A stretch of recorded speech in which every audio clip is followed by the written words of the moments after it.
Welcome to this week's episode of the Top Podcast. My name is Rob, and with me are our host Lou. What's up, guys? And Mike. Breaking news, Stevie Wonder still alive. Good to know. For now. Well, I didn't think of an icebreaker for this week. Would you rather do 1 year of prison, or would you rather do the weekends of prison for 2 years? What? Weekends in prison for 2 years. Yeah, that's a lot less. That math adds up to Sorry, the math equivalent of a weekend. Weekend still. Sorry. Oh, would I? So then you get your weekdays. I'm trying to figure out. I could keep my job. I wouldn't have to lose that. So that's that's a really good point. Every weekend, though, you would have to. Still got to keep my job. Every weekend, you wouldn't be able to see. You wouldn't. Nothing fun. Yeah, well, here's the thing. I'm still accruing PTO and things. So I just have to take off like 5 days. So I can't go on any crazy vacations, but I can still take off 5 days. I still get 5 days of good food, not prison food. And that's kind of what I was thinking. Is I'm trying to decide. It's like, okay, do I want to just get it all over with in the year, or do I want to spend 3.5 years knowing what's going to happen this weekend? Doing 3.5 years. Me personally, I'm just rocking the year out. I think I'm with Lou on this one. I look forward to my weekends, and I know that like a lot of like work bros are like, you gotta enjoy the job and not look for the weekend. But I enjoy my job, and I still look forward to the weekends. So yeah, I don't think there's a job on this planet that I wouldn't look forward to not doing for a couple days. Yeah, doesn't matter how much I love it. A couple days off that's where it's at.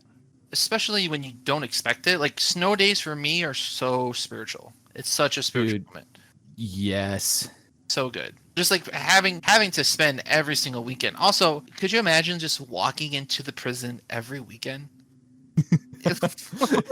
Also, Lou, you also have to think of it. It's only one night a week. Like that's not bad. Just one night a week. That's a good point. Is it you go in Friday after work, or is it Friday after work? So Friday night, Saturday night.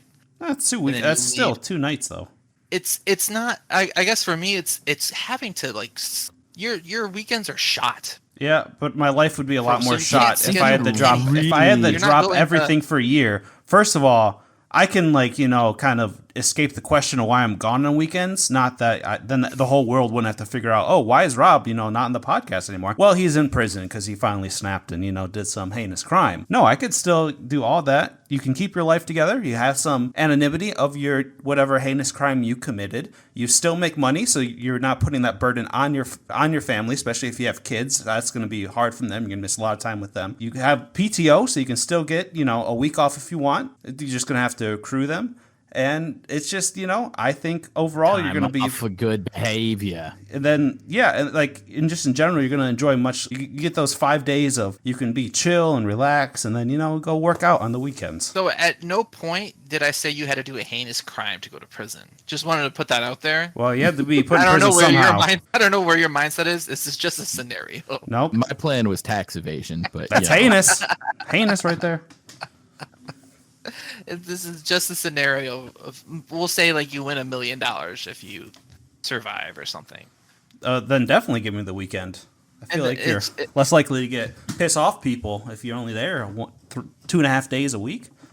And but also, have we considered how the people seeing us get to leave on the weekdays are going to feel about us, and if that's going to affect how they treat us on the weekends? I don't know if that would actually make a difference. I don't know, man. I feel like there are my assumptions about people's level of self-control who happen to have ended up incarcerated would lead me to believe that they would have a certain level of anger seeing me leave on the regular that would increase the potential of them taking out some of their frustrations on me in any number of unpleasant ways. Well, that's why you gotta pay for protection.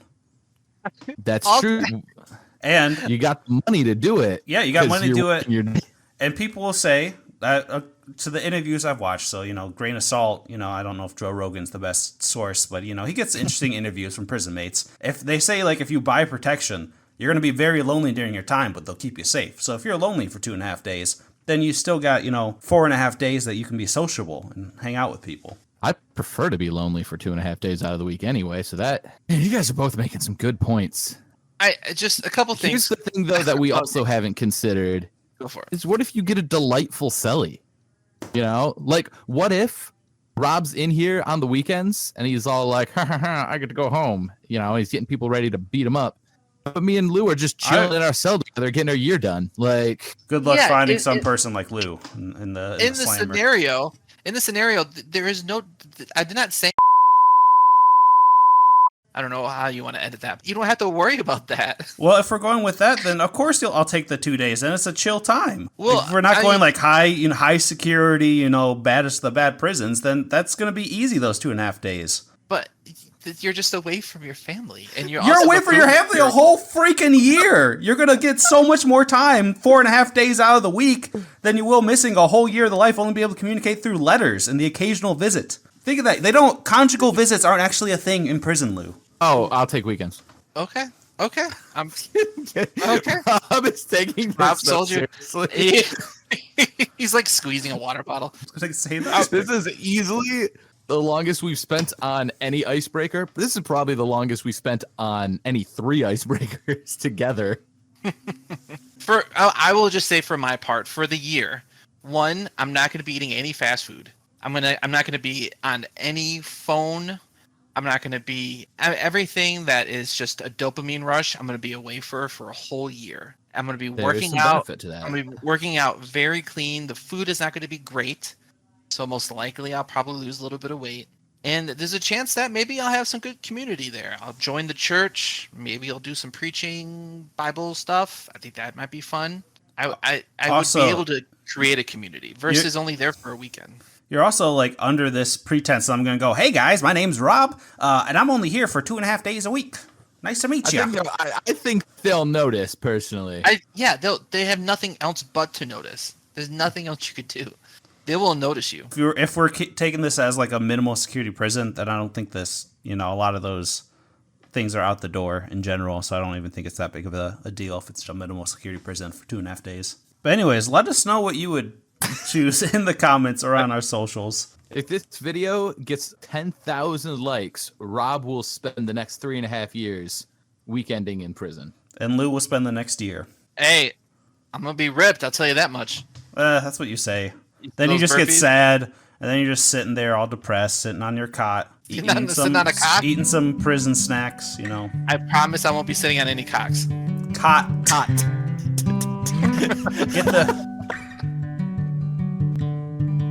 So this week we're talking about summer camps, so I don't know why Lou went to prison with this. Oh, sorry. Yeah, kind of, little yin and yang vibes, I guess to some people that could have been seen as a prison. Some people, for sure. Yeah. For some background, we all went to the same summer camp. I just want to know, how did you guys end up there? I think Mike and I have very similar stories. I think Lou's pretty different. And have you ever been to another summer camp, or is it like even just for a retreat or so? And what do you think of that compared to the summer camp we went to? So my earliest recollection was as what they called a bunny camper, which essentially meant your parents were staffing, but you are too young to participate in the programming for the week.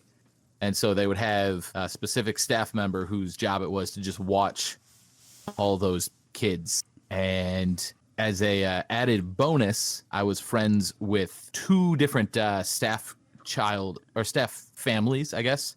One of them being Robbie, the other one being Alex, Dylan, and Lucas. And so it was this fun little thing where I was like, I was a bunny camper, but I kind of got to just sneak away and roam with the live on site kids. And so I really kind of developed this attitude, this very much like I own this place kind of attitude that the other camp kids seemed to have, at least to me. So that is how I got there. Go for it, Lou. Oh yeah, so I think I talked about this a little bit on the pod already, but me and my dad joined the church, I think around 9th or 10th grade. I'm pretty sure 9th grade for me. And then for the whole year, from 9th grade to 10th grade, everybody thought I was a grown adult. So nobody invited me to anything youth related. It wasn't until my 10th to 11th grade year where I actually joined a youth group. And then going into my 11th grade year, that summer was the first year at Barrow Lake. And I knew I just started being friends with people. I might have known 2 people there when I got there. And it's the first time I was ever in just cornfield area. It was my first experience outside of the city. And that was super scary. And then, I went to one of the popular ones, the other popular one. Spring Hill? Yes. UPBC? I don't know Yes, I was. Huh? UPBC? I've never been to UPBC. Nope. No. I went to Spring Hill once, and I was so pro Bear Lake that I could not have fun. And Man. I kind of regret that a little bit, but I'm just a big ride or die. Yeah, so I'm surprised Mike didn't start with this, that his parents actually went to Bear Lake as well. That's true. Sorry. I thought that was assumed by the nature of bunny camping. Yeah. No, I mean, they could have just, went and volunteered with the church. I feel like if you don't know anything about Bible That's camp... true, then... My family goes back. My parents went there. My parents met there. My mother laughed in my dad's face when he proposed for the first time there. She thought, not because she was like saying no, but she was saying no, but she thought he was joking because he got to it so quick. And my grandparents were also very heavily involved in the early days. So we go way back. That's like, my mom went as was a camper there because she went to the same church as your grandparents did growing up. So I've basically been there most of my life, and I was like Mike, except my mom was always the camp nurse, so it's a lot easier for her to have a kid around. So I didn't actually do bunny camp. I would just go hang out with Paul, who was like the housekeeping lady's son and all that, and just go hang out with people. Good dude. Yeah, good dude. Old Paulie Blank. His mom was the first person to yell at me at Bear Lake. Yeah, so that's how I went. What'd you do? I'm sorry, what? What'd you do to get yelled at? Oh, I was housekeeping that week, and I brought in the black. You mixed the whites. Not tiles. You desegregated the laundry. It's like, not in this house. No, I brought in the black mats into the kitchen instead of the brown mats into the kitchen, and I think the brown mats were outdoor mats. Mistake. And black mats were the indoor mats. And she didn't yell in my face though, but she did come out of the kitchen while I was on, what is it again? No, the eating area. Oh, Cujo's place? Cujo's place, thank you. I was at Cujo's place and she was above, and then she came out, and I don't think she yelled at me directly, but I felt it. She's like, "That's not black." She's like, "That's not black, that's brown." And I was like, "Oh." You were like, "I think I'm qualified to know the difference, lady." No, I tried not to draw zero attention. Yeah, I don't even know if she knew that I did it, but I felt that. So she didn't really yell at me, but she did raise her voice at me, and I felt that real deeply. Yeah, so I grew up all going there, and then worked there 3 summers and volunteered there. But I've also been to a few other camps, some in the state. I've been to the biggest Christian camp in the United States in Oklahoma. It's called Falls Creek, and I was very disappointed when they said we were having like a retreat at a Bible camp, because it's huge. It's like this little city, but it's concrete everywhere and just like houses and things like that. So I'm like, where's the green? Where's the forest? Like part of the camp for Bear Lake is there's it's not quite naturey, because they don't really go into the forest anymore, but there's a lot of green, a lot of grass everywhere, trees and everything. Yeah, low tech. Water next to you. Water. But this place, it was like churches would rent out a house on location, and they just had houses everywhere. They had like this huge retreat center that you could also rent out, but we just got the cheap ones. But yeah, it was very weird, very different from what I was used to. Yeah, that doesn't sound like camp. No, it doesn't. It sounds like regular church. And like I guess their snack shop was like what was it? Like a slushy shop. The slushy stand. They'd have slushy stand dates, what they call or something, when I heard stories from people. And I guess that would lead us directly into how you guys ever. I know, Mike, you had some camp crushes and actually got some of those camp crushes into more than crushes. But Lou, you ever have some camp crushes when the first year you were there? I guess staffing or non-staffing, because when you did have a girlfriend your second year staffing there. I did have a girlfriend who I married. So yeah. So when I was a camper there, I had, how do I say this without sounding like a terrible person? I literally had a crush on everyone. Yeah. Like any person, any girl that looked at me, I was like, I love you, please date me. The reason why I went to Bear Lake is because of the girl, and that's how Bear Lake bridal camp for a reason. There we go. And I knew that God was real because I started crying in front of her during a sermon. And that's how I was like, oh no, I wouldn't be doing this if this wasn't real because I want this girl to like me so much. And I remember her like touching me and being like, are you okay? And I was like, oh, I'm screwing this up. She's never going to date me now. After all, girls hate sensitive guys. At the time, yeah. Especially spiritual guys that are also sensitive, hate them. Absolutely. Worst. But actually, I was friends with another person that was there, like kind of friends, and I asked her out, and she turned me down. And now her younger sister is in my youth group. But she turned me down because she thought that we would be better friends. And I think that was I was so happy that she did that. Because when you're younger, I mean, for me, when I was younger and I thought I liked a girl, I always thought it was like romantically. Mm-hmm. And I never knew that I could just be friends with somebody. And she was the first person to like show me that I could literally just like. Nah, man, guys and girls can't be friends. Don't you know? Oh boy. Don't you know? Oh boy. And then I brought my girlfriend at Bear Lake, and then at the end of the year, she became my fiance. Mike, do you end up dating 2 of your camp crushes, or is it just the one? You could make the case for 3. Whoa. Was she a midget? Sorry. Sorry. No, but she was short, and she was a big fan of yours, actually. So you might remember the first one. Fan of me? So actually, I told this first story on the Top Pod a while ago, but that seems to be dissolving and getting wrapped into something else. So we'll just go ahead and retell it. The first girlfriend I ever had, I actually met at... You mean the long-distance situationship? Oh, this is Top Pod. Excuse me. Yes, long-distance situation. Got your podcast there crossed. Yeah, so we met... we did one of the Spring Hill trips my junior year? I want to say my junior year of high school. She was in the same van as me going up to the trip. And I was doing this thing where junior year, I had started to recognize like, hey, I'm super weird, but I want people to like me. So I'm going to start paying attention to what my friends do that people seem to like. And then I'm just going to start mimicking that a little bit. Yeah. But we were playing some Taylor Swift on the drive up. And so I was just going hard. Which wasn't hard. I had a crush on a different girl who was really into the Speak Now album. So I already kind of knew all the words. And so I was just, I was going hard as the music was playing. But I was being like goofy about it. Like I wasn't taking it seriously. I was intentionally just, having fun. And I literally didn't even process that this girl exists until we're all going back from Spring Hill. And she was like, we're all in the same van, and just like a notebook drops in my lap, and it was essentially like, hey, I like you, do you like me? And I was like, oh, I like this girl who likes Taylor Swift. And like I wrote that. Are we comfortable saying the youth group leader's name? Just say Dan. I was gonna add something to say about Dan and card trip. So Dan, who will come up later, was like, hey Mike, what you reading there? And I was like, dude, you know what I'm reading here, like why are you asking me this question? So I'm trying to like over a note politely be like, no thank you, I'm into someone else. That was really awkward because I essentially just stared Dan down through a rear view mirror and was like, a notebook.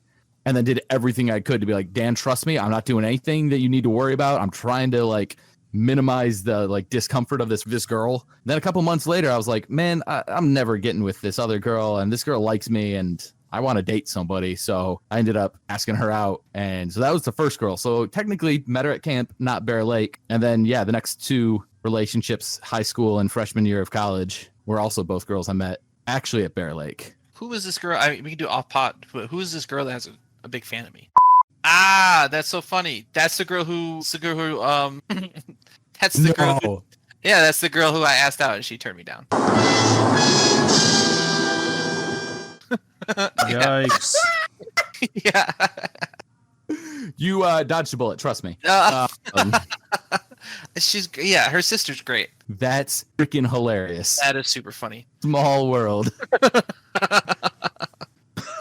So even though we all had our crushes, and Mike was actually able to get somewhere with theirs, though. Yeah, capitalize on those, because he was, as my wife will quote, an F-boy of that camp, which he denies, but we know what's true and what's not. But what really mattered is the friends you made there. And I just want to know, like, what's your experience about the people you had relationships with? I know, Mike, you went with a lot of church friends. I guess you did too, Lou. But do you guys ever make friends outside of your, the universe of the church you went to? Yeah. Well, it's interesting. Let's see. Jason, classic. Paul, I got to know a little bit. Paul. I got to know by the end of Youth Week. Robbie was definitely just a pure camp person. There was some other ones. Oh, gosh. I can remember faces, but I'm having a hard time with some names. Colton. Lots of people that, I met along the way, but definitely not a ton that stuck long term, I'd say. Like, I would be excited to see lots of these people, but I definitely haven't talked to any of them in years. Got anything to add, Lou? How about Seamus? So I only camped there for 2 years. And I think because of my youth group being so massive, it just felt almost impossible to be friends with somebody else unless they were in your group. Mm-hmm. Unless like they were in your team. Even then it was like hard because I don't know, you could just make so many, how do I word this? Yeah, Life Church was so big that you had enough friends, right, to just get around.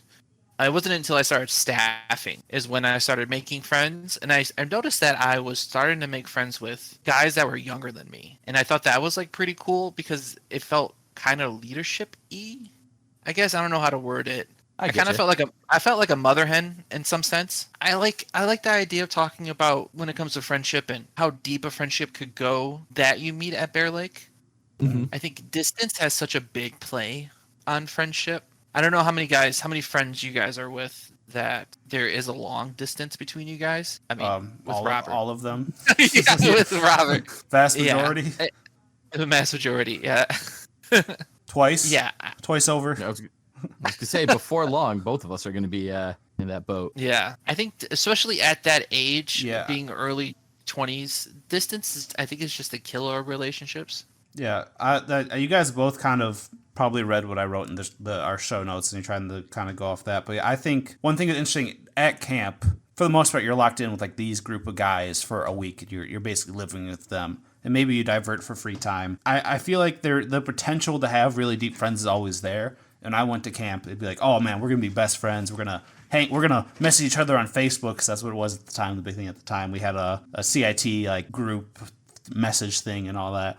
And then they wouldn't hang out. And then you get the senior staffing, and it gets maybe double the depth of the relationship when you're spending a whole summer there, which isn't really, if you think about 1 week versus summer, isn't that much. But same thing, I'm like, oh man, I'm gonna have so many great relationships throughout school, like when we go to college and everything.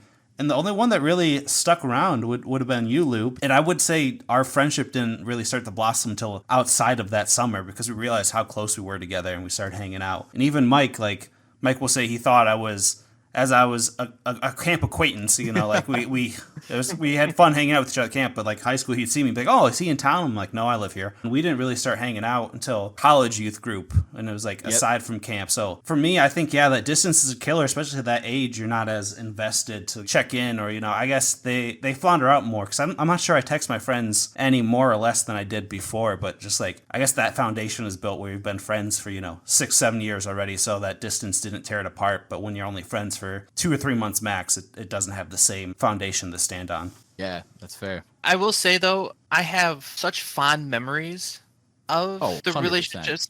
And I think it's funny because I sometimes, and I romanticize, I guess, some of the friendships that I made at Bear Lake. But sometimes on sad days, I think about some of the relationships that I built at Bear Lake, and it makes me happy. I think of when we were living in the RTC, and it was like 20 guys packed in one sardines. Room. Yeah, it was insane. But I remember waking up to the 21 Pilots song, the soft one. Baby J. I think he had his alarm. Yeah, he had that as Baby J had that as an alarm, and it was some of the best sleep I've ever gotten in my entire life. And it was just insane. But I just remember waking up and being so happy. I remember just being so proud of all the guys there, and I don't know, everything just felt right. It was my own little slice of heaven. It felt like, in a sense. And do you remember, I think it was the first day of that year, when we were all showing up and there was only one top bunk left for you? And I think Brett walked in and was like, guys, we can't have Lou sleep on the top bunk. Yeah, dude. I showed up late, that's why. I did show up late. And I remember doing that, and I was like, oh, I don't know anybody here, so I probably it's not like hazing me, but nobody's going to switch with me. So what I did was I got as high as I could on the top bunk, and I slammed my body to the ground. every time until somebody Mind games. yeah, I was like, if I'm going to be up here, you guys are going to hear me every time I get down. And it worked, and I'm super grateful that it did. What's crazy though is, yeah, because my first year, there was the RTC. There was also another building on camp that was vacant. So all the guys were in the RTC and all the girls were in the Cape Cod. I had the big room. We were assigned rooms for some reason my first year, which was the first, like, before it was just kind of like whoever got to their room first, that's who got there. Like, you can kind of call your bunk. But we had, like, I think 6 or 7 guys in that room. And it was a lot more trash than when the next year, when we had both the men and women in the RTC, and all, 15, 16 guys are in that room. We kept it a lot cleaner than when there were just 6 or 7 of us. So, at least there's You almost that. have to. It's like a necessity at that point. At that point, it was like prison, We're just like, all right, you got to stick to your bunk. You can't go outside of it. Yeah. You know what the worst part of prison is? Not seeing your friends and family. Was the Dementors. They were flying all over the place, and they were scary, and then they'd come down and they'd suck the soul out of your body, and it hurt. Office reference. Funny for somebody. Yeah. Mike, I know you Becca's laughing right now. Mike, I know you never worked on staff for the summer. You weren't paid by them. What was the reason for, was it just life got busy and you always said you're going to staff one next year? I was just kind of wondering what kept you away from doing the senior staffer, because you always seemed like a shoo-in to me. Yeah, so I figured it was weird. There was some point during my senior year of high school where I went to the worship leader at Life Church and I said, hey, do you guys have any worship internships? And he was like, let me get back with you. And he took freaking forever to get back with me, to the point where I was like, he must have forgot. And honestly, I'm okay with that, because I'm not sure I want to do, I think this might have been something I was kind of into the idea of and I've moved on from. And right around the time I came to that conclusion, he was like, hey, I just talked to my boss and we can do an internship. And I was like, I think I'm good, honestly, man. I appreciate it, but I'm going to pass. And he was like, well, we can pay you this much. And I was like, this sounds really easy. Also, I feel a little pressured into this. I don't know how to say no to this guy right now. And money. And it's like, all right, yeah, sure, I'll do it. So the first time I didn't do it because I was doing this worship internship. That was an absolute disaster. Go figure, when you do a church thing for the money, it doesn't end well. And then the next year, I needed to make more money to go to college again for the next year than I had any shot at making at camp. True. So it was either keep going to college or senior staff. Like some kind of moron, I chose college. I make the moron joke because I didn't even end up going back to college. I dropped out later, but so I was trying to make enough money to go to college, only to discover I don't want to go to college. And then after that, it was like, hey, got to make rent. And so I just didn't. Once again, it became kind of a financial thing. Yeah, and so it was like I would have liked to, but timing never really worked out. Yeah, if I remember correctly, the starting weekly wage for a senior staffer, so that's college age kids, I think was like $200 a week. Which, if you're a counselor, you're making like cents on the hour, so you're stuck with the kids 24/7. Right. And I think my third year, I was balling out with like $300 a week. So, I was big time, and then going to Applebee's, be like, apps are on me, half off apps are on me, throwing down stacks. That's hilarious. There was a point where Dylan actually, he was making fun of me. He was like, oh man, you're only making $100 a week. I'm making twice as much as you. I was like, dude, I'm working like 3 hours a day. And I never heard back after that joke. Lou, did you ever stay in the farmhouse? Just volunteering? I did it at the farmhouse for just a night.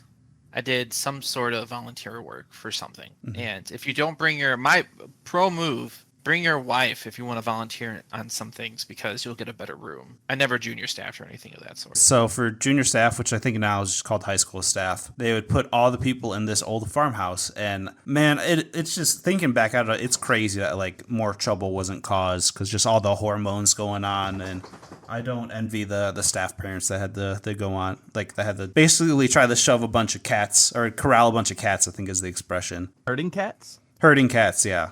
Yeah. The one time I spent 1 week at the farmhouse, and amusingly enough, it was a week that my girlfriend at the time was also in the farmhouse. Ooh. And you guys go to the Love Shack? I don't think so. To put it bluntly, there are better moves than the Love Shack if you don't want to get caught. If you don't want to get caught, don't go to the place everyone expects you to go and get caught, That's what they want you to think. Maybe. I mean, not that we were doing all that much. We were just making out but we just you were snogging at Bible camp. How could you? did a little bit of kissing at the camp. Whoa, gosh. Kissing campers. Hate that. oh god, We were literally just like, especially when you add behind- the campers part. They're rough. Yikes. You said it. I'm glad it's yeah, on I the think internet we forever. literally were just sitting behind the playscape, so like we could see the Love Shack, but like we essentially would be able to see any kind of like patrol coming for the Love Shack was our thought, and then we'd be able to sneak around a different way. But honestly, we were so paranoid that like it was like kiss for like 3 seconds and then like meerkat. Is there danger? No? Okay. Like it wasn't even fun. It was crazy because yeah, the house parents were not good at it, and I had plenty of interest in getting up to trouble, and we still really just didn't get up to any trouble. It was a fun week. I think Baby J was also in that group, and yeah, it was a really good time. Lou, did they put any strict rules on you and your wife when you were staffing together? No, honestly, it was the opposite. They let us have my first year senior staffing, which your second year, they didn't have. I don't remember taking any breaks. I didn't get any days off. Do you remember? For like maintenance, you got a day off. It was like basically non-counseling jobs. You had a 50% chance of getting a day off. Yeah, I never got a day off my first year, but my second year, I got days off, and they would give me days off the same day as Christian. So that was pretty cool, and I think that helped guide us into marriage, having those time alone with each other. So we would go out, and we would go on a date, and we would go to the park and have some dinner and stuff like that. And those dates I remember so fondly because it just felt so cool to have that time off with each other. I remember not telling Joe that I was dating her when she interviewed. And I felt so bad that I was like, Joe, I have to talk to you. And I think he was going to think it was something worse. And I was like, yeah, I'm dating Christian. He's like, oh, I thought this was way worse. Like, nope, just dating Christian. He's like, yeah, I kind of picked that up. I kind of had that feeling. So what were your favorite things to do as a camper? What was your go-to, I guess we'll start out with this. What was your go-to free time activity besides snogging if you were Mike? I hate that. I don't think I snogged a single time as a camper, just as a staffer. Not that matters. Man, I don't know. I was definitely just kind of a roamer for a lot of it, where it's like, it used to drive me nuts when like the counselors would be like, hey, so where are you going to be during free time? And I'd be, I don't know. I'm going to go do whatever feels right with the crew that's around. They didn't like that answer. No. Dude, I love that answer as a counselor because I'm like, well, more nap time for me. Add a little 15 extra minutes to horizontal hour. Yes, sir. Well, and that was the thing, too, is like, it all made sense to me when they were like, hey, make sure you're asking your kids where they're going to be during horizontal hour or during free time so you can go get some FaceTime with your campers. And I was like, oh, that's why my counselors all hated that answer. I like kept being like, where are you going to be? Where are you going to be? I was like, I don't know. Now, we did start playing Man on Sand really intensely towards, I think, senior year. I started to really lock into like, I'm going to have fun and care a little bit less about people thinking I'm cool. And I know that I had to have had some certain level of success with not worrying about that, because I remember my girlfriend my senior year being like directly looking at me and being like, you're such a freaking nerd. Like, you know, I was like she was sitting with all the cool kids, and me and a bunch of people who definitely were not the cool kids but had a blast were like walking back, and I was like, you know what? I don't even care. I'm gonna hang out with these guys because we get to have fun instead of sit there and be bored. For the more sophisticated folks, he's talking about the pastime known as grounders. Grounders is another classic. It's the same thing as Man on Sand, just different words. Yeah. There was a stint where we called it Ninja Tag. No, that was different. Well, it may have been different, but Dylan and I were calling it Ninja Tag because there were a bunch of people who were like, I don't want to play Man on Sand. That's for kids. And we were like, you ever play Ninja Tag?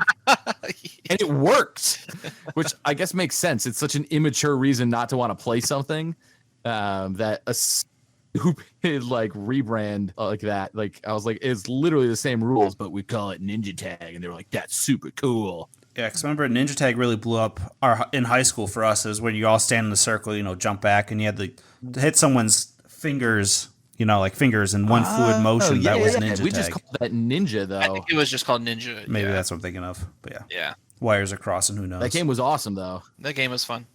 Until you get that one kid who watched too much anime. And you see him sliding up his glasses, and you're just like, yeah. All right. It was the worst when Lou rolled into play. Did you get out of here? We never played together. I'm sure you guys played together. I'm gonna go back and scour the weekly video, see if I can find you guys interacting. I'm sure we like grazed each other to some extent socially. I know for me, thinking back out of it, I was definitely just like a floater when it came to free time. I'm just like, yeah, I'm going to go see where the Lord takes me. But I remember a few times I'd sit out, try to be cool, because the cool kids would sit outside the cabins and play guitars. And, the really cool ones would have like a group of girls talking them up and everything. I was never that way. I might have the odd fellow around that pitied me and came to hear me play, switch from G, C, D, and E minor. I was quite the musician back then. I didn't really have like a set free time. It was just hang out for me. Well, I want to say that I was the exact same way. Nothing pulled me a certain direction. I wasn't like into basketball. I didn't really want to swim. I think I just loved just the small, like the card games I remember playing, the Egyptian Rat Crew. Mao. Mao. I did love Mao. Freaking with Robbie. He was a freaking. He did not hold back for Mao. He's the one that tried to teach me. He was like we were in communist China. That's how strict he was. That's so funny. Me and Seamus were just talking about that.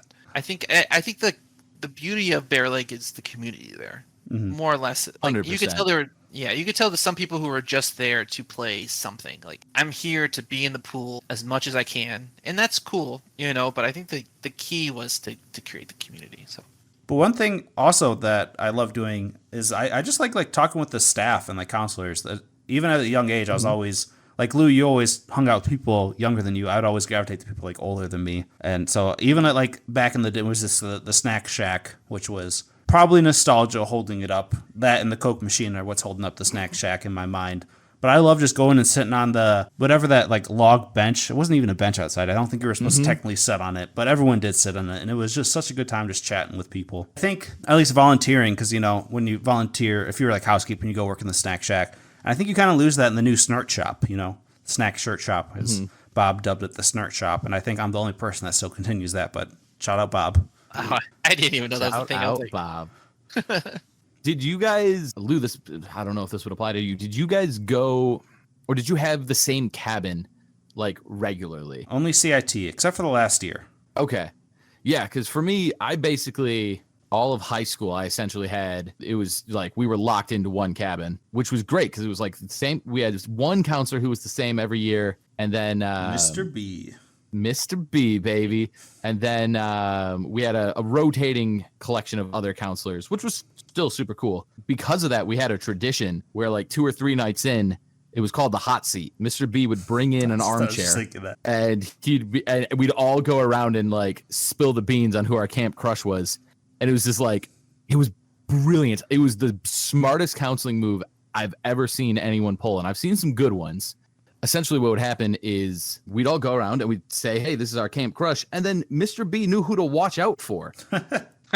So you did that like every year? That was basically a tradition for your cabin? Yeah, it was a weekly thing or a once a week thing, an annual thing. Jeez. What other traditions do you guys remember liking? Then I guess I was initially thinking, what traditions do you have that they don't do anymore? But what were your favorite traditions of camp? Birthday song was hard to beat. Yeah.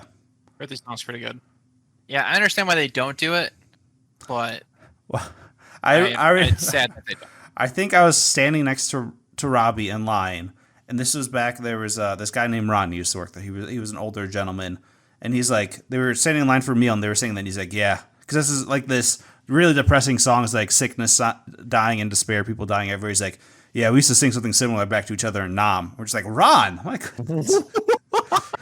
So I think maybe he was part of the reason, but he was there a long time, so I don't think he was the reason. But that's probably something similar to that. But I loved it because he just screamed.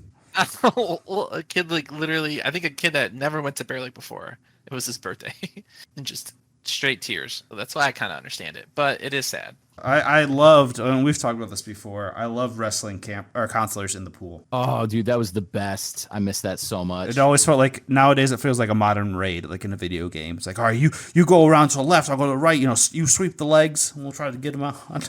That was one of my favorite things. That was, I think, honestly, one of my favorite things to do as a counselor. 100%. I spent 10 times more time in the pool as a counselor than as a camper. Yeah, there's, and it's, I don't even know how to word this. To bond with younger boys, wrestling or just physical touch It's like such a big way to bond with those kind of people. But I'm trying to word it where I don't sound like a pedophile. Are you saying just let boys be boys? Because you can't say that. Gillette canceled that. I don't know how to word it without saying, I don't know. I will say, though, there is a bonding component to roughhousing. There's a bond. Perfect. Thank you so much. That doesn't make me sound like a pedophile. It's so strong that there was a kid, I can't remember his name, but he's senior staffing this year. I saw that. And I think I did this back in like 2013. And he was like, I love bananas. Or no, he said, I hate bananas. And I looked at him and I was like, no, I love bananas. And he would like, we were wrestling in the pool. And so did anyone say that they knew that mangoes were sweet?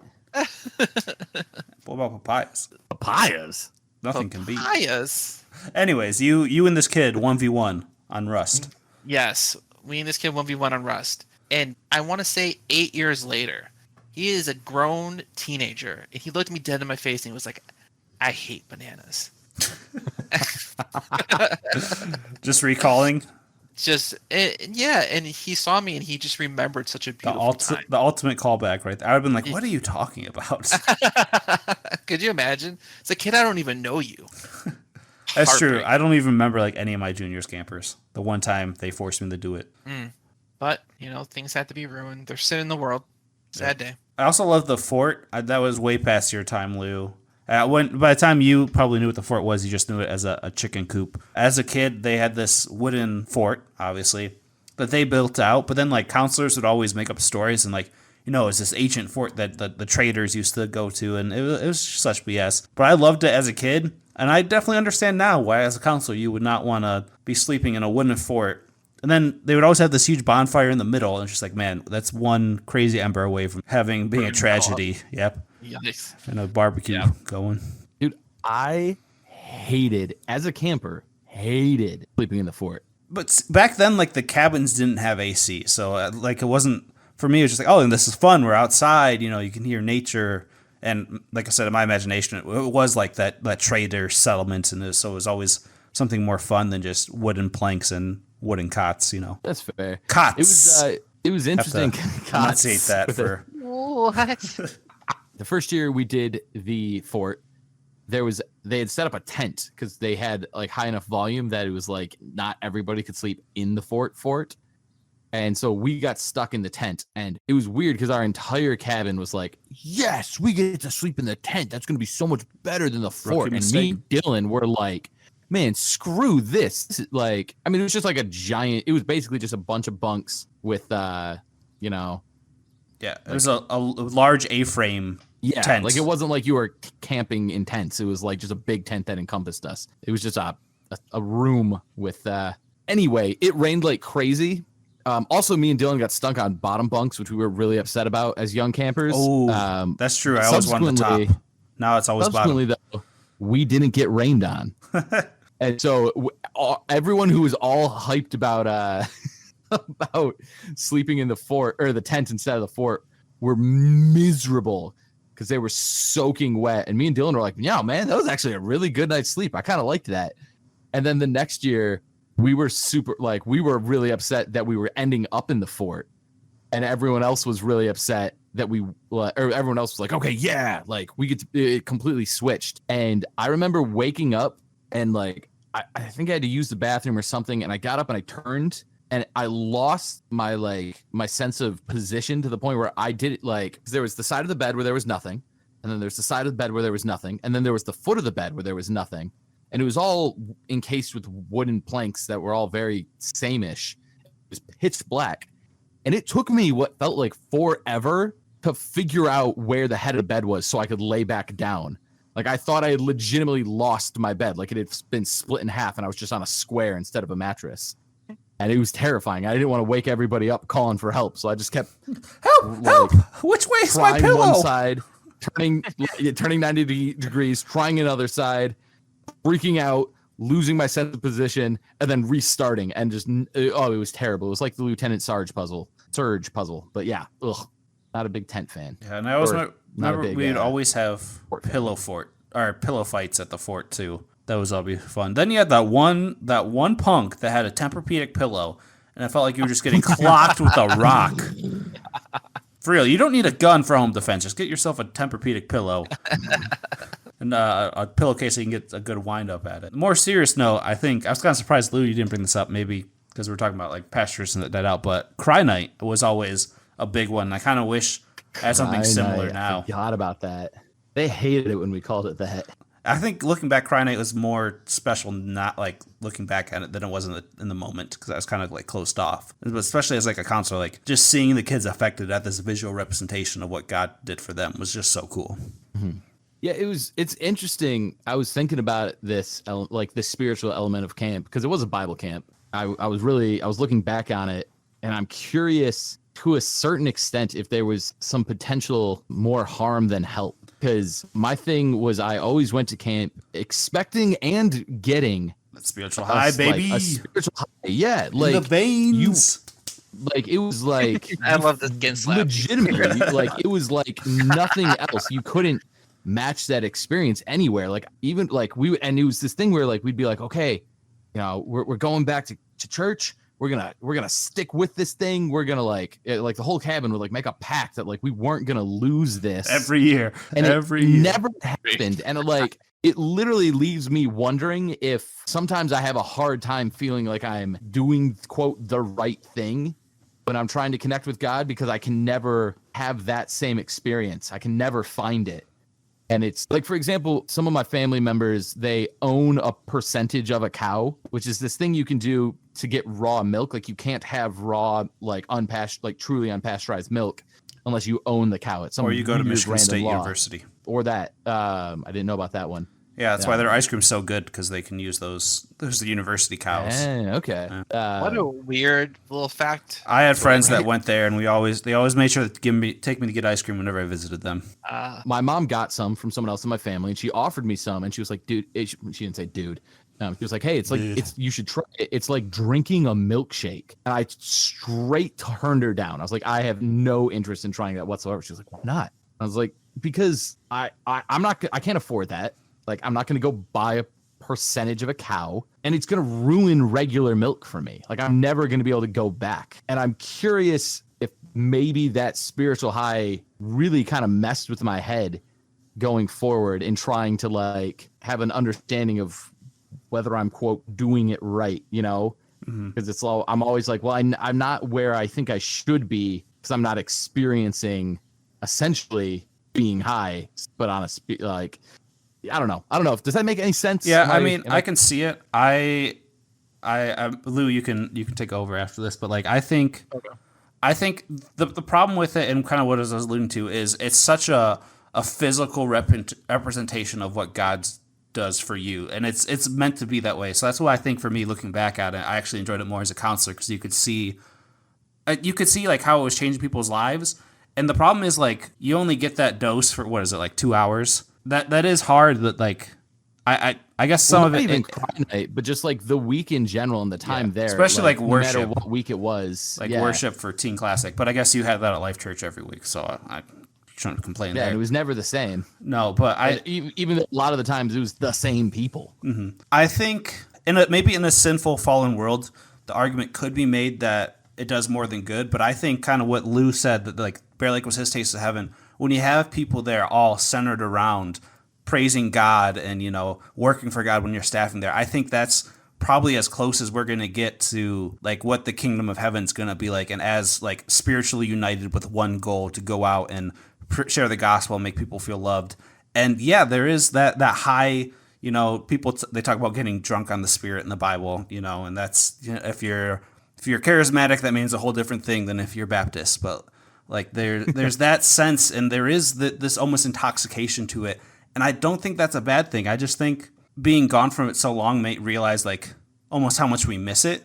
But I do think there was some, like, I think looking back at it, the push of purity culture probably had more of a negative effect on it than good. But I think the Cry Night and that aspect of it was actually really beneficial. And it sucks that we can't get it as easily, but I think for a young, impressionable adult, that could be a very life-changing thing. That's a lot to think about. I guess I could start off with my testimony. So I gave my life to Christ at Cry Night, and then I did it one more time at Bear Lake, which I thought was hilarious. But when you think of Bear Lake as a whole, like, what do you like? Bear Lake's what is Bear Lake's purpose?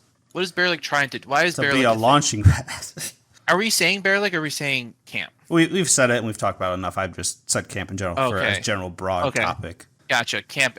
Is that your actual answer? No, I was just going with the mission statement that it was back when we were working. For sure. For me, it is trying to foster that community of like-minded individuals and kind of have them. It's almost like a Christian boot camp, as that would be. Like, you're just trying to, because you don't know where these kids are going to go. You don't know what homes are going to go to. So in a sense, especially for CIT, you're almost like shoving this word down their throat, which is a different topic. But I think the whole environment itself lends itself where, growing up in a Christian home, there are times like, some of the Bible studies, like cabin leaders were like, we could be having more fun out there, but it felt very natural the way they do it. And maybe that's just because I grew up in the church. I'd be interested to hear what your thoughts are, Lou. But yeah, for me, it was just like trying to cater that community and show people what a community of believers is like, and show kids that they're loved and like seen. I always thought the ultimate goal was to get these kids to accept Jesus into their heart. Mm-hmm. I just to literally, and it sounds rude, but to literally just turn and burn. And I think that might be the worst way I should be being able to explain that personally. But we're just trying to get, because a week isn't enough. A week is just not enough. No, it's not.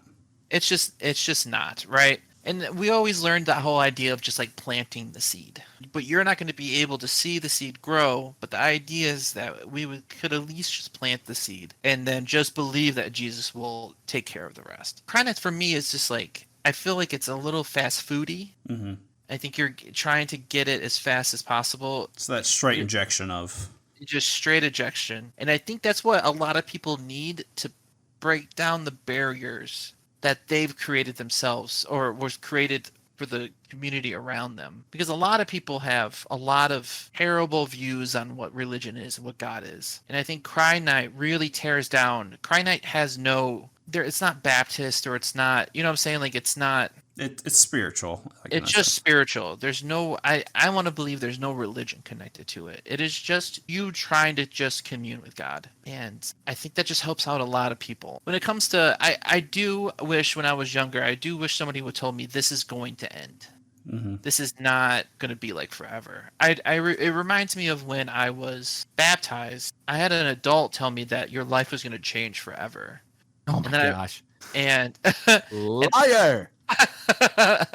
and I read when Jesus got baptized, he got this full-on show, and so I expected to get this. You thought the heavens were gonna part, the Spirit descends. I'm dead serious, bro. I mean, like, that's fair. I was a Christian for maybe 2 weeks. Mm-hmm. They literally baptized me right as soon as I got off of Bear Lake when I gave my life to Christ. So I'm just trying to learn as much as possible. And then, an adult was like, dude, it's going to change. And I remember, pro tip, if your church has services, multiple services, the water is going to be used by service 3.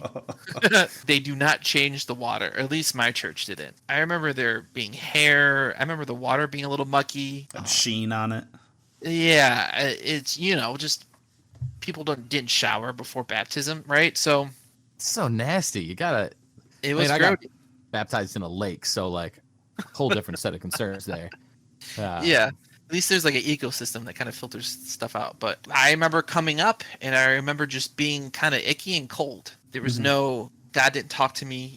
There was nothing. So I think there's just. Wait, you didn't see the new colors when you came up? I didn't know. I did not. Did they do it wrong? No. I don't know. I can ask Dan. Maybe we could do a redo. Mike said I'm supposed to be able to see. I can never make up a color name. That's a random skill I wish I had. I was just cold, and I felt a little dirty, and that's what being Christian is like sometimes. Is that you're gonna feel cold and dirty sometimes. So I don't know.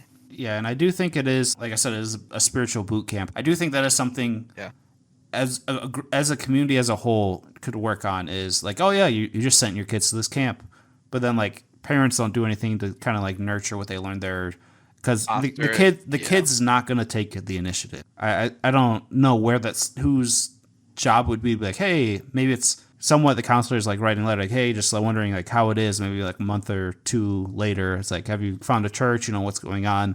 Especially if you don't come from a Christian home. Like if you went there, had this very palpable feeling with God, like I don't know what you would do going home into just nothing. And I feel like at that point I could see what Mike's saying. It's just like, was that just like all fake? Was it something I imagined? Well, you didn't say that, but like that feeling of just emptiness. Well, it's almost like, and this is just like, I'm just going to open with this. I am not trying to compare camp to pornography. However, the concept that like one of the reasons porn is bad for you is that you get like the expectation management issue, right?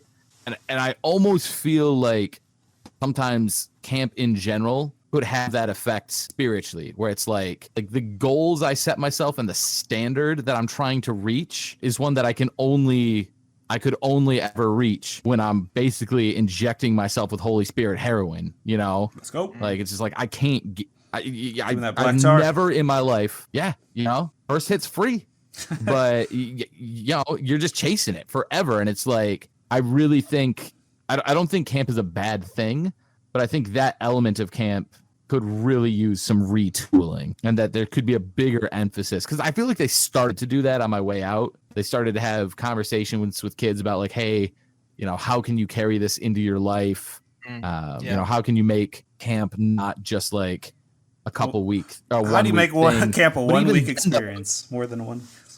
That was what everyone always said. But even then, like, I don't think that was a good way of phrasing it, because like it's not that I'm trying to make camp more than a 1 week experience. It's that I need to understand that I'm not going to experience life the way I do at camp.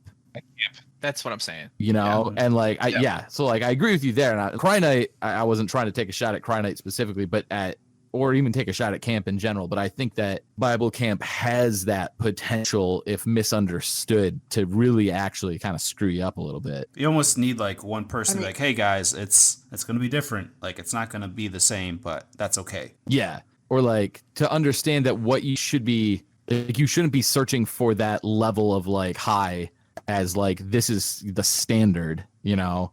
I don't know how you explain to a teenager, hey, this is what the standard is supposed to be like. Who wants to tell the kid that Santa Claus isn't real? Me. Right? But it's kind of important. Well, yeah, dude, did you know my dad did that from the pulpit one time? No. He gets up there and he goes to do the grip and grin question, and he's like, stand up and tell your neighbor when you learned that Santa Claus wasn't real. And a bunch of people came up to him after service, and they're like, my kid was in there. He's like, oh, well, they're old enough for big church. They're old enough to know about Santa. He just doubled down. No apology. Have you met him? He was trying his best not to laugh. What were you going to say, Lou, though? I agree with what you guys have to say, but it would just be hard for me as a counselor to look at these like freshly new Christians and be like, it's going to end, buddy. It's not going to work. It's important. And I agree. I agree with all you guys are saying, but yeah, So maybe if it like came from the pulpit, you think maybe that could work? Like a Friday night, it's like, hey, like we had a great time here. Look at us, but it's gonna, you know. And I feel like I have heard that from like Dan. It said something like it's gonna be hard when you go back. You're like, though, it's there's some reference in my mind that it's on the tip of my tongue, but I don't know. This might be a little out. No, I don't think this is connected to the pod. But sometimes I look at my life. So my youth group was massive. It was pretty big. And I don't know if me and Mike were in the same youth group together. We would probably, let's see. You started going in 11th grade? 11th grade, yeah. So Did you have Dan as your... Yeah, Mike was 1 year older than us. He was, so yeah. Only 1 year. So yeah, I'd have been a senior when you were a junior then, yeah. Yeah, so then that would work. We had a massive youth group. It was huge. It was pretty big. It was pretty big. And I look at the people that I'm still friends with on Facebook, I look at their lives, and I wonder, like, why didn't this stick? Why didn't so many of them? So many of them, and I'm not trying to throw shade at anybody. I went to a private Christian school. I get that. Yeah, and I'm looking at it, and it's like, why are you so far away from church or any type of, well, at least from what I can tell. I mean, I don't know what's in their hearts, you know, but their life doesn't represent Christianity or having any type of. So why did it work for me? What was so different about me? And so if you took Cry Night out, or like, what's the formula to keep kids or to keep people in the church? I think a lot of it comes, like a lot of people stray from the church once they get outside of the house. I know like that's the friends I have that have like stepped away from the faith, it's once it was in a sense not being shoved down their throats, and then they kind of did their own thing, and then it's like, so that's really who you find out like who you are once you're not living under your parents' roof and all that. So maybe that's a reason that they should bring back like a college age group, kind of foster that. But for me, I feel like that's really when you start to become who you are, when you move out and you're making your own decisions. And then if you're not being forced to go to church every week, okay, you know, maybe, yeah, I'm so Christian, but I don't go to church. And then it's just like, yeah, I don't know if I believe all that. And like, it kind of slowly happens. Or some people, it's just like, yeah, no, screw that. Yeah, that's fair. I mean, to be fair, like when I was in my mid-20s, I definitely wasn't, I definitely wasn't in my strongest faith of all time. But, I still wanted to believe. I guess yeah. Well, there's also, though, there was a point where I actually quit the worship team, the youth group worship team, my senior year. And I cited the sheer number of people on the worship team who were absolutely full of it. Like, they shouldn't have been on the worship team based on the way they were acting. And that, like, the worship leaders knew this and weren't doing anything about it. Like, the adults who were running the team. No, giant hypocrite, you betcha. But the point I'm trying to make is that just because people were showing up to church and showing up to youth group doesn't mean they necessarily believed it. What I'm getting at is positive peer pressure, quote unquote. And I guess that ties into like we truly never know someone's heart. Like they could look like they're the most deep like person in their faith and they know it all and they got life figured out, but deep down like they could be questioning any more than usual. And they're just putting on a good front. Yeah, it's just so many different walks of life. I mean, even for us, we all grew up differently. I mean, some similarities for sure. But I mean, talking about middle school, dude, we had completely different middle school experiences, Mm-hmm. And again, like I hope, I don't know. I guess all what I'm saying is that I just want to know the formula. I don't know if there is a formula. No, I don't think there is because every human's different. What works for me is not going to work for Mike. What works for Mike's not going to work for you, and all the way around. Yeah. And I hate the fact that the idea that when we leave the house, we stray away from God, because those are some pretty fun years to really grow in the Lord. Mm-hmm. Like those years where you have a little bit of autonomy, you have a lot of energy. Like those are like great years to do a lot of good work. And I've seen people do them, but I seem like as a society, we just all accepted that, once they leave the house, they become little thoughts and they just decide to do whatever they want. I think that's kind of a conversation for upbringing as a whole. Like, I don't think we as an American society does a good job of teaching how to handle alcohol appropriately. Like, alcoholism in European countries where the drinking age is 16 is so much lower than the U.S. and there's not nearly as many binge drinkers because they learn like that how to properly do alcohol. Maybe not Germany, but shout out to any Germans out there. Sorry if I just stereotyped you, but it was a low-hanging fruit. So I think it's almost like a commentary on greater society as a whole that we almost choke our kids like this is how you shall live, and as soon as they get that freedom, just like, yeah, no, I'm not going to do that.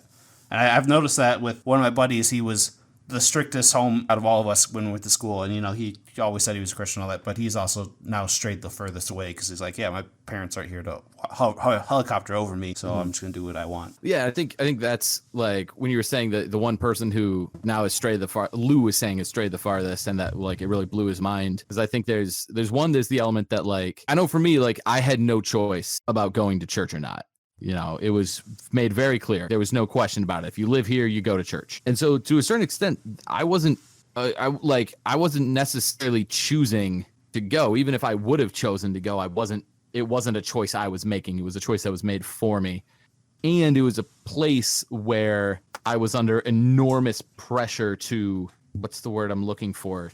Not fit in, but perform or not perform. I just like I was under enormous pressure to meet the status quo and like to conform, where it was like, hey, if I'm not, it wasn't just enough that I show up and, try and engage. It was like, oh, you're a pastor kid. You have to show up and you have to be an example. And I was like, have you met me? I shouldn't be an example to anybody, and then they I can handle myself a little better now, a little. Yeah. And so like that element has like of literally it's peer pressure, it's like, I'm doing this, not like in the same sense that we'd be like, oh, you're doing that not because you want to do it as a kid, but because like people around you say it's cool. It's expected of you almost. Yeah, like in the same way that like you do things that you shouldn't do because the people around you are pushing you to, maybe you're doing these things that you should do, not because it's what you believe, but it's because for me it was I didn't want to deal with the repercussions of not. There is such thing as positive peer pressure, you know. Yeah. I remember you on the pod you talked about, Mike, that you made a decision at some point that you really needed to figure out what you believed in and what you didn't believe in. Mm-hmm. What sparked that? And was that the turning point?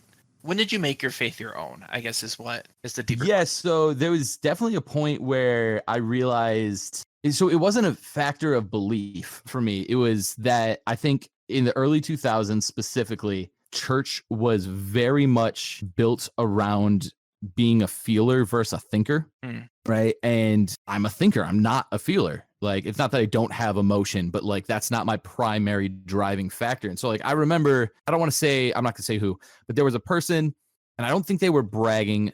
Maybe they were. Honestly, I don't know. But they talked about crying during worship and how that was like, and like they said it in such a way where the implication was essentially, it was good. Like, I experienced good worship because I was brought to tears by it.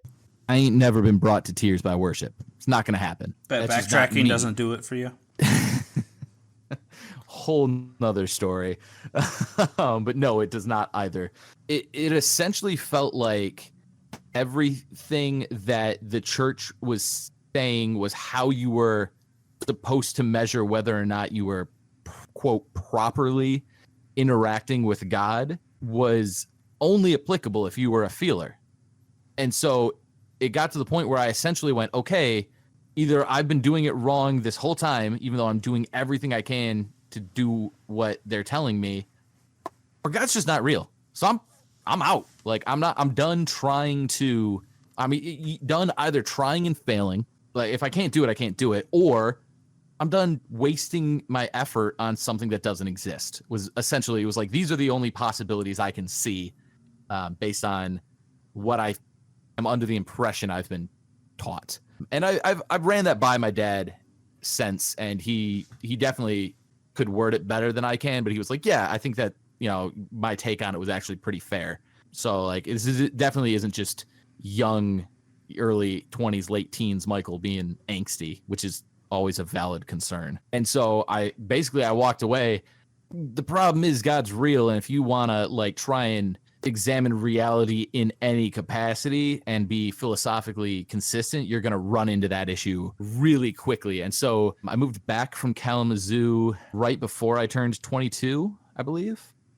And essentially I just started processing like, okay, it wasn't so much about a relationship with God as it was, let's try and philosophically examine reality and come to some kind of conclusion about how the heck we got here.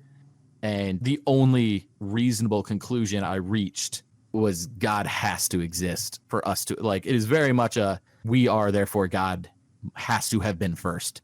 If there's smoke, there's fire. And I'm kind of tired and not in the mood to like actually go into the philosophy of it, but no, you don't have to. It was, it was definitely something that I engaged with heavily. And so I really, to say I made my faith my own was very much more of I reached a place of acceptance of the reality. And then from there, trying to find a way to conform my life to, hey, if this guy is real, and I think he is, and he's allowed to decide what morality is, and I think he is, I said, better get on board, because if I want to do what's right, and I do, and he's the guy who's deciding that, all right, game on. It's his world, I'm just living in it. And the relational aspect has always been very, very difficult for me just because of who I am. Tangibility is really important for me. And then I think there has been, it's literally something I realized while thinking about this podcast was like, because of the Bear Lake spiritual high effects, I think I have been shooting for a target that I can't reach, and then kind of kicking myself and letting the shame of that and feeling like I'm not doing enough caused me to kind of roll back down the hill for years, And so there's a lot of like trying to understand how I need to exist alongside of the existence of God, and how I need to let myself be, not not be okay with being imperfect, but acknowledge that imperfection isn't a good reason to let myself fall short willingly, you know? Would you say that most of your family are Steelers? Because No. just Becca. Okay, so I'm trying to like do the math, and I'm like, I don't think a lot of them are. No. Becca's always like, man, it was tough being the one extrovert in a family of introverts. I'm like, well, then you married one too, so sucks for you. You didn't learn your lesson. So I felt like in your story, it seemed like you felt like you were alone in a sense, like you didn't know how to navigate through some of the stuff. Yeah, I think that's fair. Whether it was intentional on my family's part or just a byproduct of who we are naturally, talking about our feelings was never something we were great at. And so never really knew how to I didn't know how to even put into words or navigate that sense of like, I can't line up what I'm being taught with what I'm seeing, you know? Yeah. I think about your mom being in I can't remember what it was called, but it was a group. It was for teenagers who were growing in their faith. Oh, yeah, I know what you're talking about. I don't remember either. Was it Core? I mean, you could say anything and I would believe you. But yeah, I remember her being able to put things in perspective better than anybody that I've ever met in ways that were poetic. It honestly reminds me of you when I'm trying to say something super stupid and you have the exact words that I want to say that makes it sound good. I think your mom has that ability as well. And I just think it's interesting. And I guess I say this because my father had a really hard time connecting with me through church and through my own faith. And I wondered if is it because you're so close to it, or I don't know. I think there definitely is an element of, when you just look at the sheer statistics of the way pastors' kids tend to turn out, I think it's kind of impossible not to say that there's something in the being involved as a pastor's kid that you can't. Maybe there's a way to avoid it messing with you and slowing, or I don't know. It as a member of what my father would call the personal responsibility crowd. I think that the trials that came along with being a pastor's kid were very, very real and very, very difficult. And I think without a doubt, my church community could have done a much better job interacting with myself and the other pastor's kids. No question. Yeah. And again, like, just in case people are listening, at any point, I'm not trying to say people drop the ball in the sense of like, I think recently in my life, I've learned to just accept that people just didn't know how to do it. Yeah. 100%. Yeah. And it's just, and it wasn't because they purposely sucked. No, I think there was very little malicious intent. There were a couple people I look back on and I'm like, that guy was a piece of shit. But the overwhelming majority of people, I think what happens is there's a higher level of expectation placed on pastors' kids, right? Because maybe consciously, maybe subconsciously, people assume that the pastors are going to be better parents, you know? And it's like, oh, your dad's the pastor, you should know better. And it's like, dude, I don't get to be a kid because you expect me to be an adult even though I'm 12, you know? And there was a lot of that. And I went back to Life Church when I moved back to this side of the state. I moved in with my grandparents, and I don't think they outright said, hey, if you're going to live here, you have to go to church. But I knew if I just go to Life Church, I'm not going to have to deal with them being on my case about going to church. So I was like, cool, I'll go to Life Church. It's not a church that they're at.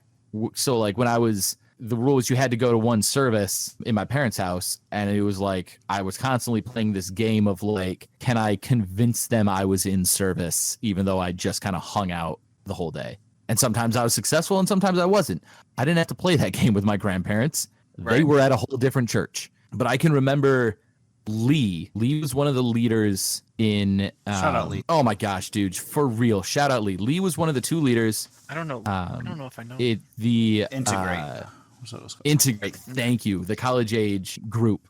It was kind of like youth group for college kids. The other one being my Uncle Paul, who I'm incredibly close with. But I even remember Paul being like, hey, I don't know if this was the pastor's thing or a me and him were tight thing. But I remember him being like, hey, I have this role I need you to fit within the small group of guys that is much more of a leadership role.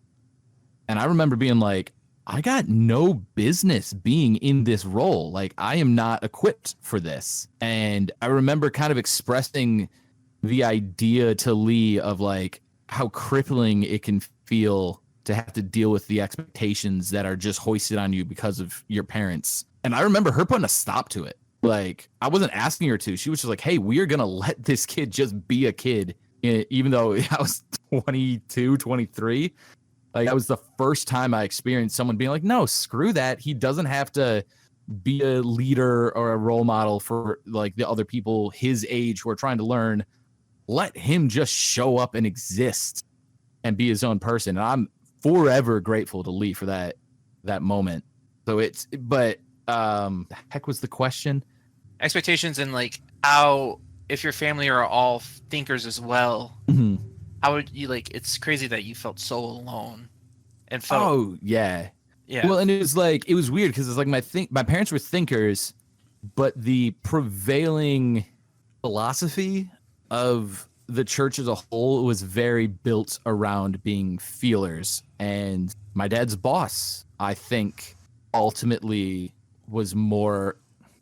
I don't want to speak for him. I don't know him that well. I don't want to say he's a feeler, not a thinker, although I suspect it to be true. I don't know. That's a good question. But he was absolutely more on the emotive side than my family was. And so I don't think it was ever an intentional thing, but I think it's just natural for people to try and prescribe their own medicine, right? Like, this is what works for me. This is the only way I know how. So this is what I'm going to try and teach you. Or maybe it was just the prevailing leanings of the church at the time. I don't know. But it was very much like, okay, in my head. And also, I didn't have a good relationship with my parents. It was very much me being rebellious and them doing everything they could to just kind of keep me in check. So I wasn't talking to them anyway, just out of like principle. I was like, they are the enemy. And so that definitely makes you feel more alone in general when you're excluding yourself from people who would love to help you, but you just have such a tumultuous relationship that that's not an option, or you won't let it be an option. Yeah, I don't know. I don't know. And then I guess for you, Robert, would it be safe to say that you raised yourself? In a sense. In a sense, yeah. What are some factors that were opposite of that, raising you? Do you think your mom is because of your mom, or is it because of somebody else? Like why I raised myself, or just... No, like in the sense of like, I don't know. I'm trying to ask a question without feeling like I'm throwing shade or anything. But like I guess why am I a Christian type thing? I guess yeah. Like I guess in the sense of, well, school was really rough for you, and you were working, you were at a Christian school. Mm-hmm. Bear Lake has seemed to be like a real pivotal time. And so would you say Bear Lake was that for you, or? Yeah, definitely. So like my Christian school experience, it was a lot of people saying they were Christians, but definitely, as proof by how many have left the church and all that, definitely we're just saying it to either to fit in to, it's a Christian school, you want to do that, or to like appease someone or something, or that's what they were told to say, and so that's what they say because that's how they grew up. Right. I think camp was nice for me, and it was camp was such a big role in my life.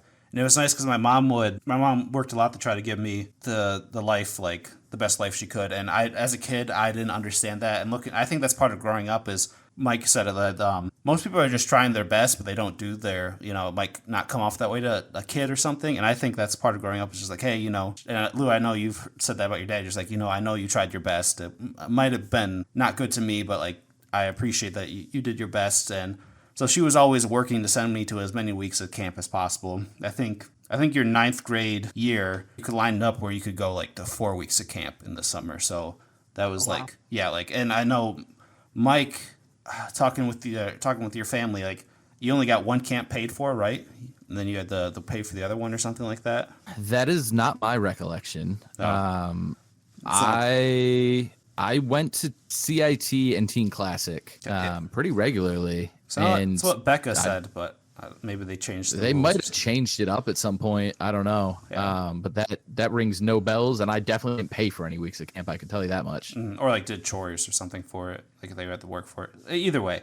But my mom, because like I said, she went to camp and she knew that was such a big part of her life. So she sent me there as many times as possible. And I think she could tell, and like I've struggled with depression. Maybe they just knew Becca needed it less. Maybe.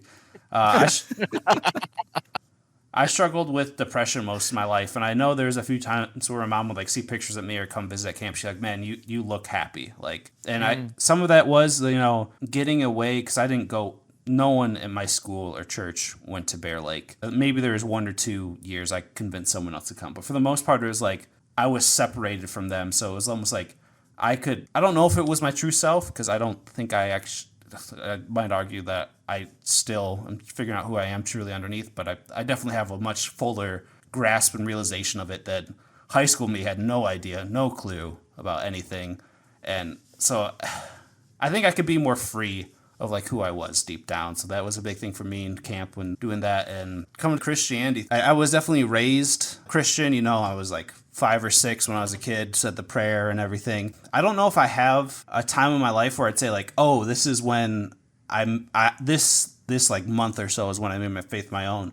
But it's been like such a gradual thing where I would, start asking questions and then doing research, and like it was more than just believing people, but actually going into the research myself and like, oh, there is actually historical proof for who Jesus is. And then that brings up the whole C.S. Lewis argument. Historically, we can prove that he was a real person, that he was either the devil and to be like a big liar and like he tricked people and no one should look up to him. He was insane, or he was the man he said he was. So I think just kind of the thought process of that, and there's just so much like historical evidence for me that I can't say like there's no way I could deny what he is. And then even now getting older, I can look back in my life and see like, yeah, some people might say it's coincidences, but there's definitely like some, I don't believe that all this could be coincidence. And I just see like how drastic God's had in my life. And I think it was more of a gradual thing for me, not just like,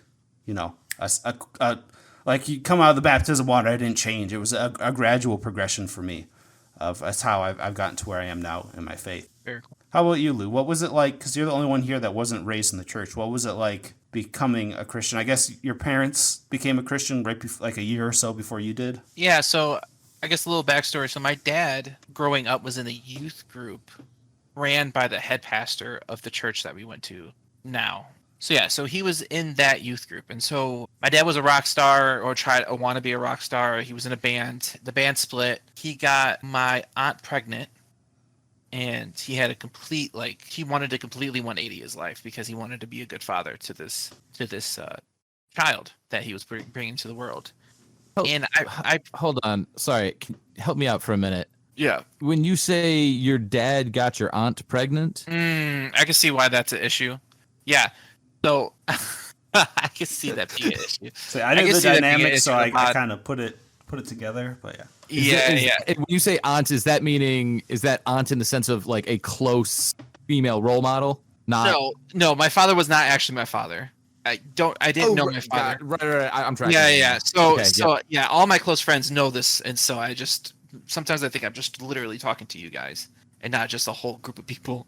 But yeah, so the father figure in my life, who was uncle growing up, stepped up and became my dad because my aunt is the blood relative and he is not.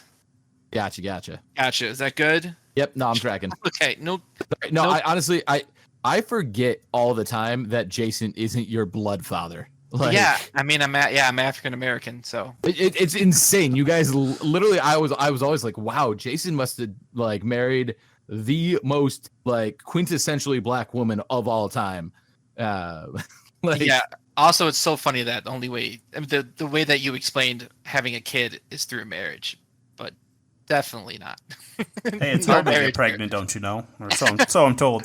Now I get that reference, and that's a good one. Shout out to all my Catholic boys out there. So the father figure in my life wanted to do a 180, and he wanted to get going on religion, and he started his business, and he completely just did everything he could to become a good father. And he pretty much just brought me along in the ride. And what I miss And what I struggle with my whole life is community.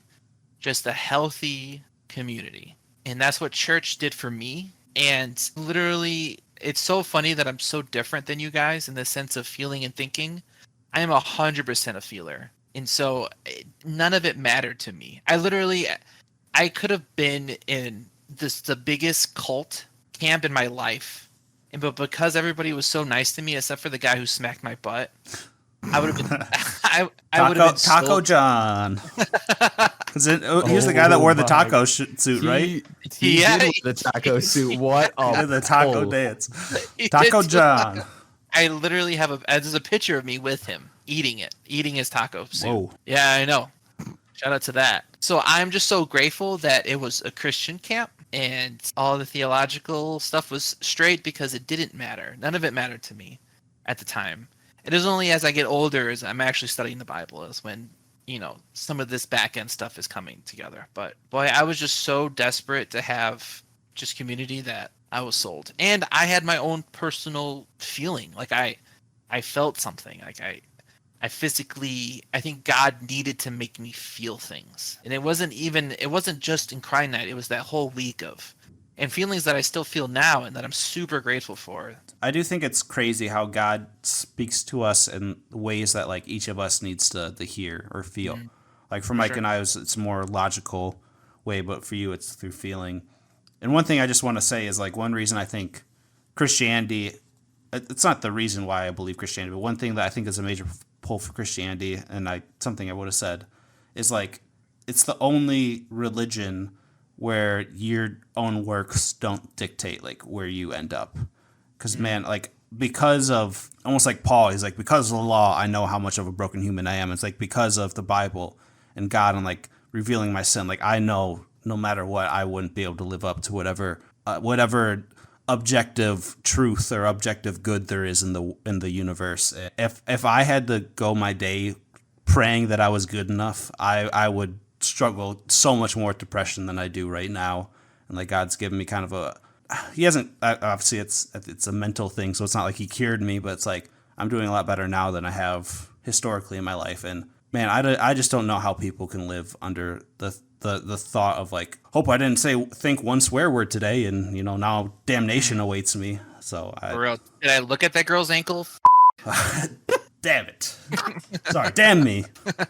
So one thing we'll kind of close to close us out and tie us up. What is one of your favorite camp memories? I mean, I think the naked dance party story is freaking hilarious. I mean, you were minors, so I mean that makes it a lot better.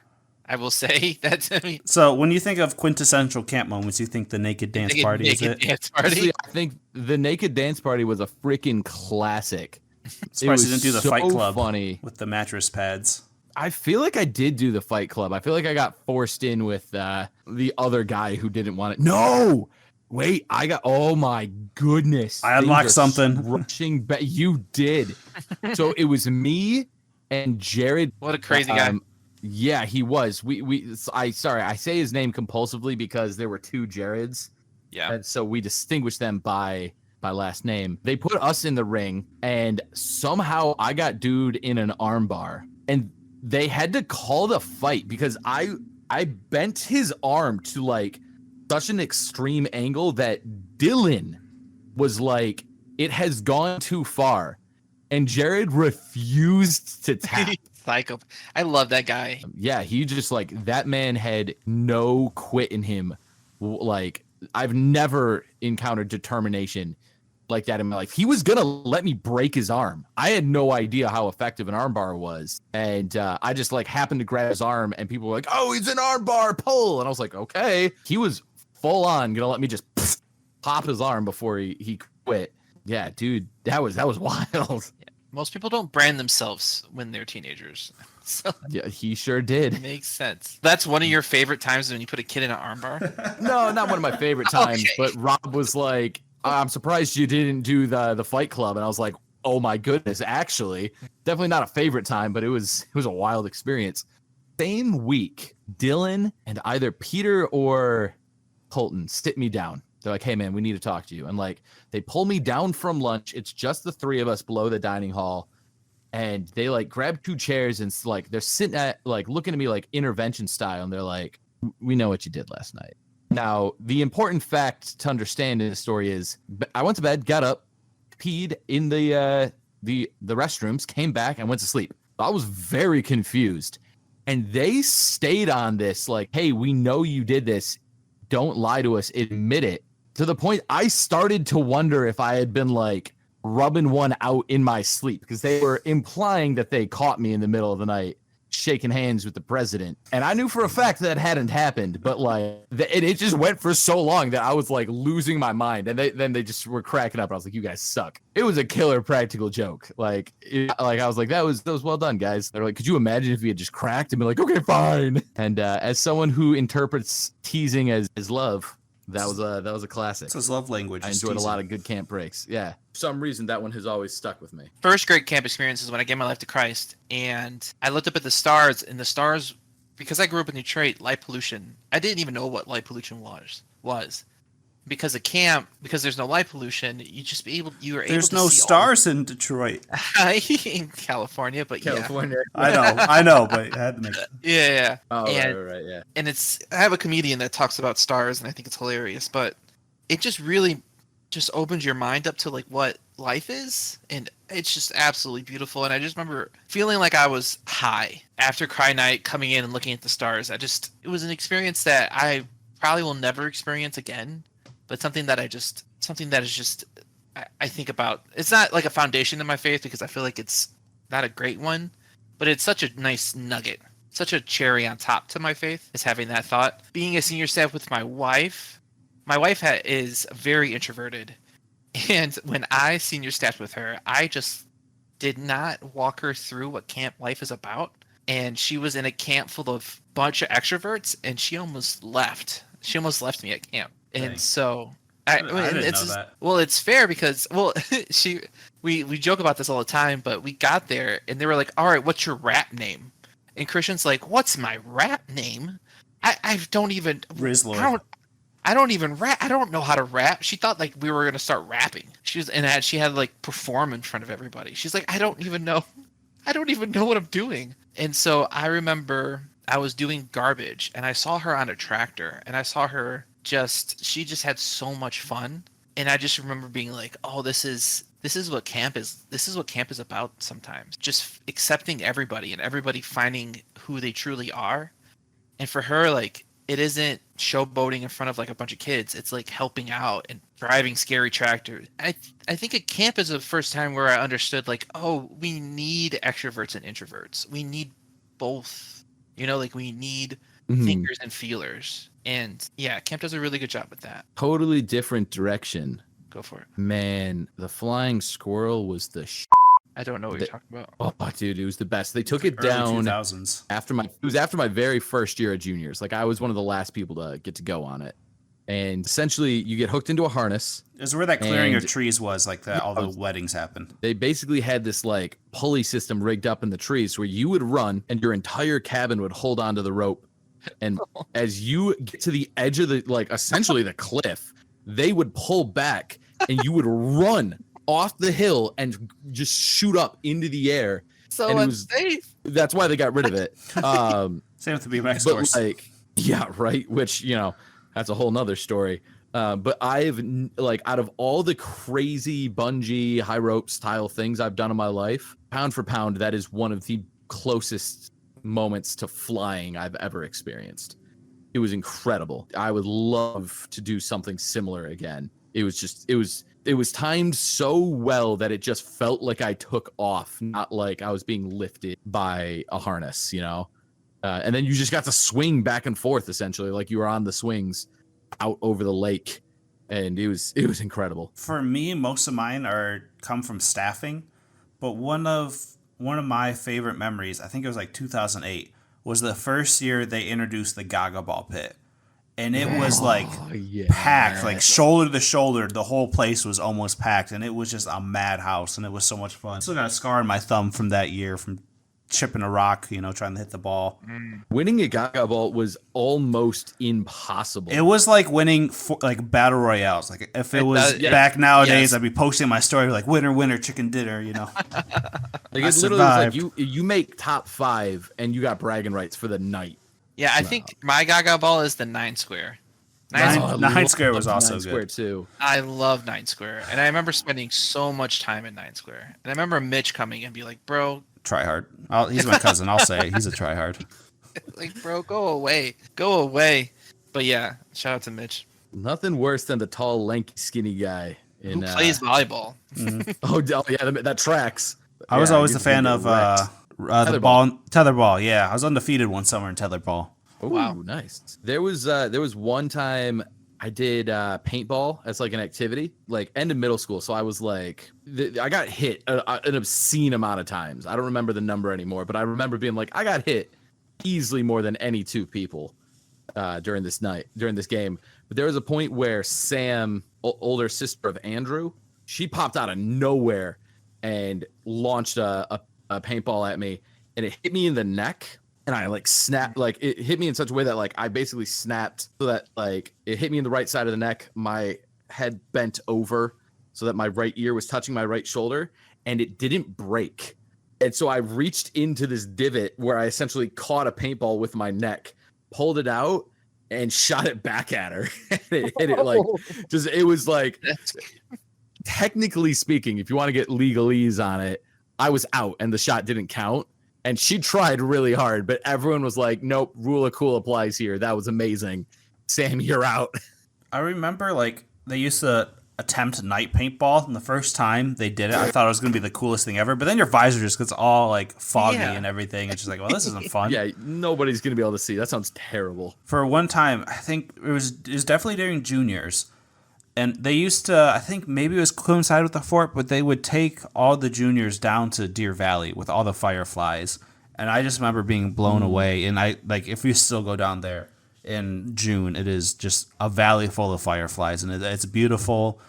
God's done his handiwork there. But I just remember thinking that was one of the coolest experiences ever. Yeah, 2 more for me is one. I remember for 4th of July, my first year staffing, we went to like this random dark sandy area during training. Do you remember this? Yeah. No. It was during 4th of July. 4th of July. I remember getting ice cream around there. We all went as a sandy area. What? It was somebody like owned the area, and we set off fireworks, and one of the fireworks got set off and shot at us. I don't know if I was. Oh no! That year, I went to Austin, Texas for a convention that year. Oh, you did go. So yeah, you weren't there. Yeah. You're right. That's crazy. Yeah, we went to like this. Rest in peace, Rooster Teeth. Yeah, there's 3 fans. And out I there. remember shed a tear. I remember shooting off fireworks, and I remember fireworks shooting at us, and me being like, "This is absolutely insane." And then I remember stealing Dave's golf cart and going down with it, and that was the only time I've ever done anything mischievous at all at Bear Lake, and this is just so much fun. Yeah, I wasn't going to talk about, kidnapping Counselor and throwing him in the lake, but that's definitely up there. Yeah. There was also, it was like my 3rd time doing Purity and Holiness. Bob always would give $20 to the first person who could memorize a specific verse. It was the chapter, 1 Thessalonians 4. Yeah, it was a huge chunk. So it was like a 2.5 hour drive up there. So I just memorized it on the drive up, and he was like, "Who can recite it?" And I was like, "I can do it right now." And he was like, it was funny because it was on one hand, he was like, "Good job. I got somebody to memorize it." On another hand, he was like, "Your cousin did this last time. Your family's just showing up prepared. You got to stop." Well, Mike, it was quite a ride, but what are we talking about next week? Has it been a minute since we've done like movies or TV? It has been a minute. I only can think of the first one. It was sitcoms. Let's go top 5 comedies. TVs and movies, or just movies? Just movies. Let's go movies. Oh my gosh, that's good. We're gonna get a lot of raunchy middle school Rob picks that I have not watched I'm in forever. here for it, man. Can they be like? Are they have to be strict comedies, or can they be like? Can they be mostly like? There's no rules here. No, why the am I asking you? You're gonna do whatever you want. So am I. It's fine. That's a good point. I thought All right, Saw very cool. 4 was pretty hilarious. Okay, there are some rules.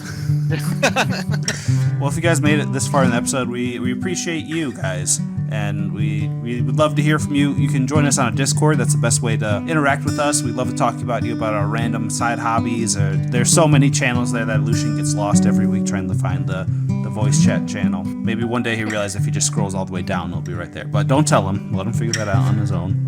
I just wait till Rob joins, and then I just look for Rob's name. I just recently stopped leaving the server, so give me some break here. That's growth, man. That's growth. That is growth. But if you're watching on YouTube, please give us a like, comment, and subscribe. That goes a long way for us. And we'd love to hear from you that way, even though it's less of a conversation. But we'd love to know what topics we should talk about, what icebreakers you have, what questions you have for us, and in general, what your thoughts are. If you're listening on Apple Podcasts or Spotify, please give us a 5-star review and leave a comment. We'll read it off on the podcast. Other than that, hope you guys have a fantastic week, and we'll catch you next time. Adios, muchachos. Catch you on the flippity flop. Chachos. GG's.